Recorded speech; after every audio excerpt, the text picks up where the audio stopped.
great game and leapfrog the Pittsburgh Penguins as they win 3-2 in Pittsburgh. And now the Rangers are a point ahead of the Penguins with the game in hand.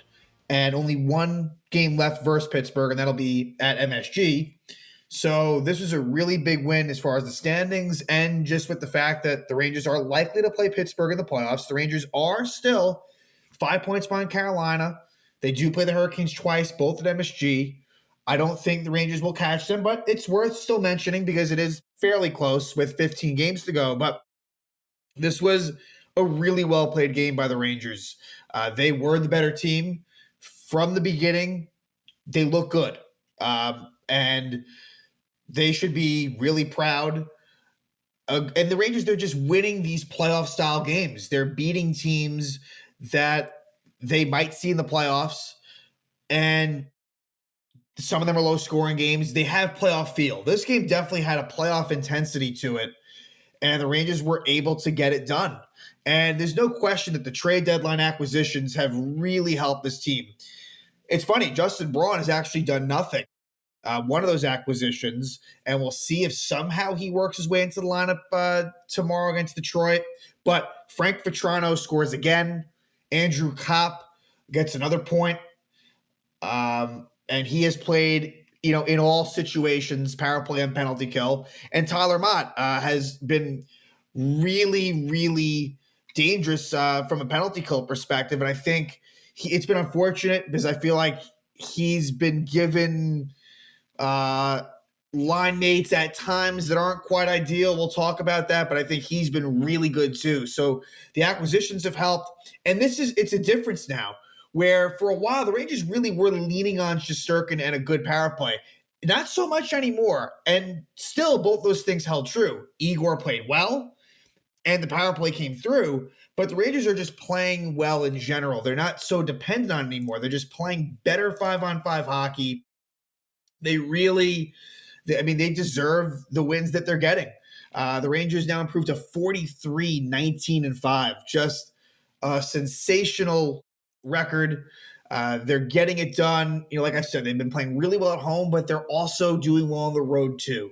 And so in this one, there were some lineup changes, and it was kind of what I suspected. And unfortunately, I feel like I was kind of unfortunately correct. So the defense stayed the same as I thought. And like I said, real quick on that, will Justin Braun play tomorrow against Detroit? It's a possibility. And it might come at the expense, weirdly, of goal scorer tonight, Braden Schneider. Now, one might say, okay, Nemeth would be the guy to be taken out. I'm not so sure that happens. It might. And that would make sense, especially after Braden Schneider gets that goal tonight. But I do think we will see Justin Braun. But that's a conversation for another day. As far as the lineup went for the forwards, Ryan Strome was out, which I don't mind that. As far as I think that his loss is not that crucial. But why it kind of is because Ryan Reeves is inserted into the lineup. And I'm sorry, Ryan Reeves is at this point a liability. He just is. I've been towing the line with that for a while, and I know Ryan Reeves is a fan favorite, but this is someone that does hurt you at this point in time, especially when you have a lot of forwards. And once the Rangers become fully healthy, there is minimal reason for Ryan Reeves to be in the lineup. Look, if you need some sort of response after something happens, and fine. I didn't even agree with that, but I could understand it. But everything being equal, for game one of the playoffs, Ryan Reeves should not be in the lineup. I know Greg McKegg and it shouldn't even come down to that, because assuming that Strome and Kakko and Rooney are all healthy, let's just say that, and someone else might get hurt, it should not be Ryan Reeves. He will be too far down the depth chart at that point for him to be in the lineup. So I was not happy about that. And so it puts, like I said, Tyler Mott, Brodzinski, and Reeves alone kind of ruins the effectiveness of that line. Also, what happened was Dryden Hunt then was back on the Panarin line with Kopp. And that line did pretty well. I mean, Hunt didn't exactly hurt them, but still, you want a little bit more goal-scoring ability out of that spot. And so I didn't love that situation. My ideal thing would have been to elevate Mott to the top 9, drop Hunt down to the 4th line, and really sort of roll 3 lines. I know that's tough to do, but that would have been kind of my hope. So I didn't love that. But the Rangers were able to overcome that. And the Rangers, I thought they came out, played really well to start. Another thing at the top here, I really, the officiating in Penguins games is difficult. I'm not one to complain about officiating, but I think Pittsburgh, they get away with a lot. They really get away with a lot. It's not so much the Ranger penalties that were called, they were deserved for the most part. They absolutely were. Those were penalties that should have been called. But Pittsburgh, I mean, this was sort of not in the flow of the game necessarily, but Evgeny Malkin, who is really one of the dirtiest players in the league, has been for a while. One of the greatest players. He's, in my mind, a Hall of Fame player, absolutely, but he is definitely dirty. He kind of takes a shot at Mika Zibanejad. It didn't look that dirty, but it was sneaky. Like, there was no need. It was a high hit on Zibanejad. Goes down, and of course they weren't going to call in that situation. That's one small example. It's more so just they get away with such obstruction, just holding, and I just feel like that is something you have to work against when you're playing the Penguins. I understand that this is fan speak, and I try to be as objective as I can, but it is something that I've noticed in these Penguins games, especially in Pittsburgh. So the Rangers play a really good first period, but Tristan Jarry made a lot of great saves, and former Ranger Brian Boyle scores his 9th goal of the season at 14:24. And who is on for the Rangers? The 4th line. That's a problem. Ryan Reeves, when he's on the ice, the Rangers are not going to score. They're only going to give up goals against. That's why Ryan Reeves on the season now is at about a -11. I'm sorry, it might be worse than that. I think it's -12 now because of that. So, that's just not great. So Reeves was responsible on that goal. Bradzinski also kind of got faked out by, I think it was Letang who made a nice play. Letang passed it to Dumoulin, and Brian Boyle gets the deflection. Not much that Shesterkin could have done. The Penguins had numbers in front. They had the screen. They get the Boyle deflection, and they score.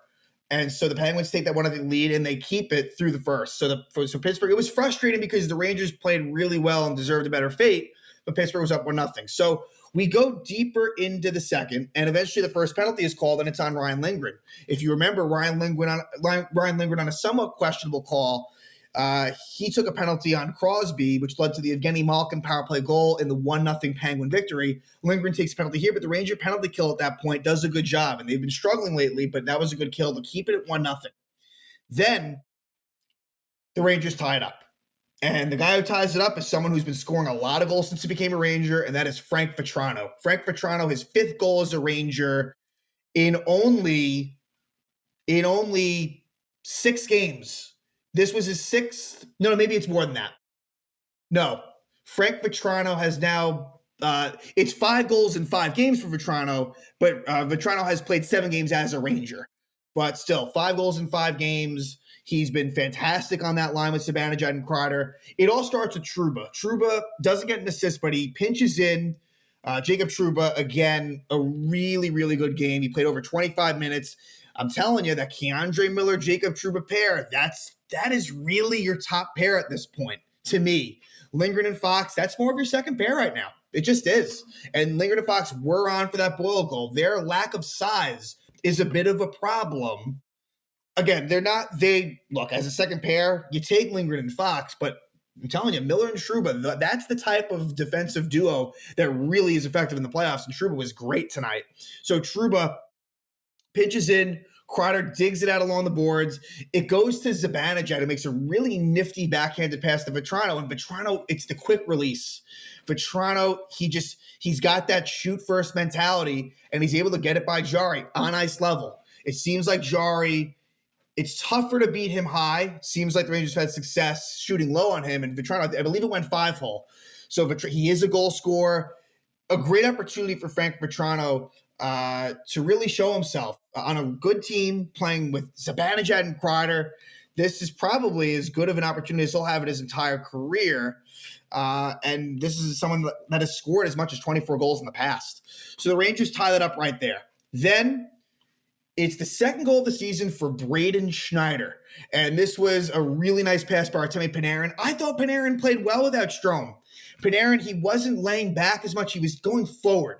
He wasn't laying back, going to the side. He was moving more. It was more of a north-south game for Artemi Panarin. And Andrew Copp gets another assist. So Andrew Copp now with 6 points in 4 games as a Ranger. But Braden Schneider with a really nice shot. Really nice shot. He pinches. Rangers had a little bit of an on-man rush, and he buries it by Jari. Gives the Rangers a 2-1 lead. So good on Braden Schneider, whose minutes were a bit sheltered. Only played 12 minutes, but look, that's a huge goal, and he played pretty well. Nemeth and Schneider, it was a solid enough pair in this game. I still think that Justin Braun should see action, and I think he will, but definitely a decent enough job. So we move to the third with the Rangers up 2-1. Keeping in mind that the Rangers, another comeback win for the Rangers, 23 comeback wins now, a franchise record, which is pretty remarkable with 15 games left in the season. Now, back in the day, there were ties. So you got to keep that in mind in terms of that stat. But it's, like I said, with so much time left, that's really impressive. And it shows just how the Rangers stick with it. Where in the past, they go down, it could get ugly. Now, the game is still right within reach. So the Rangers take the 2-1 lead. And at the end of the second period, there's a bit of a skirmish where the Rangers end up with their only power play. Lindgren, Gensel, Matheson all get roughing penalties. And so the Rangers end up with a 5-on-4 power play to start the third, and the Rangers cash in. And who is on the power play? It's got to be Chris Kreider. 45th goal of the season, his 23rd power play goal assisted by Fox and Panarin. So it's that Kreider, Fox, Panarin combo trio that we've seen just put up points at a crazy level on the power play. It was a shot by Fox that goes off the boards, and Kreider just cleans up the garbage. That's what he's done all season long, 5 goals away from 50. This ends up being the game-winning goal. It's the second point of the game for Kreider. It's just amazing the consistency in which he has produced. And the Rangers go 1-4 on the power play. Really good job against a good Penguin penalty kill. So the Rangers take a 3-1 lead. And then the Rangers, they were playing pretty well, but a couple of really not smart penalties by guys who you consider one of, responsible players. Goodrow trips Brian Rust, and unfortunately he fell down, and that penalty he kind of unfortunately had to, because if Rust goes by him, it could have gotten dangerous. So that one's understandable. It's just too bad he fell. But the Rangers do a nice job on the PK. But Andrew Copp, who I think has been great, and who was one of their top time on ice guys tonight. He played 18-20, which was actually the most among all forwards. It just goes to show you, especially with Strome out, how much Copp is important to this team and why they traded for him. But he takes a really just mindless tripping penalty, and it was the right call. A little too aggressive there by Andrew Copp halfway through the third, and the Penguins take advantage. So the Rangers give up another power play goal, as good as the first 2 kills were. That's another goal against, and this penalty kill has been getting worse. It has been. And it is a goal by Sidney Crosby. So Sidney Crosby at 10:37, his 25th goal of the season, so it's 3-2. And so then it becomes a bit of a nervous situation. And I thought the Rangers did a pretty good job of locking it down. They did. But what got really, really interesting was the Rangers had so many. The Penguins pulled the goalie with 2:30 left, and the Rangers had plenty of chances to ice it, and they could not score into the empty net. Sabanajad missed. Andrew Copp was nearby. Couldn't score. Kreider, we're talking about inches away numerous times. And then Goodrow had a great opportunity and hits it off the post. That one to me was the worst. Goodrow, it was a bit of somewhat of a tough angle, but he should have easily scored, and he dings off the post. And so the Rangers had to hang on. And Igor did the job. It didn't get too scrambly. The Rangers were still pretty composed, but that was frustrating. It really felt like, all right, you can't score into the empty net. Like Pittsburgh's going to come back and tie this game, but it didn't happen. The Rangers get a key 2 points, and better yet, Pittsburgh gets none. One of those games where you want to get greedy and win this regulation because Pittsburgh is competition. And I really, even though the Rangers won this on the road, I really still think that the Rangers getting home ice in that Pittsburgh series could prove very beneficial if you go to a game 7. I really think that it could be. So the Rangers now, they've passed Pittsburgh. That's the story here. A point ahead with a game in hand. And now the Rangers head to Detroit in a game that I've said this could be a tough game. If it were just Detroit under normal circumstances, it shouldn't be that tough. But Detroit coming off an 11-2 loss, total embarrassment against the Penguins. They've had a couple days to kind of stew that over. And the Rangers coming off an emotional win the night before at Pittsburgh in what will likely be a game in which I think Alex Georgiev's going to be a net. I feel almost 100% certain about that without any confirmation from Gallant. You add all that up, this could be tricky. So this would be, if they can beat Detroit, I'll be very happy about that, more so than I would have normally been, because that will take some mental toughness.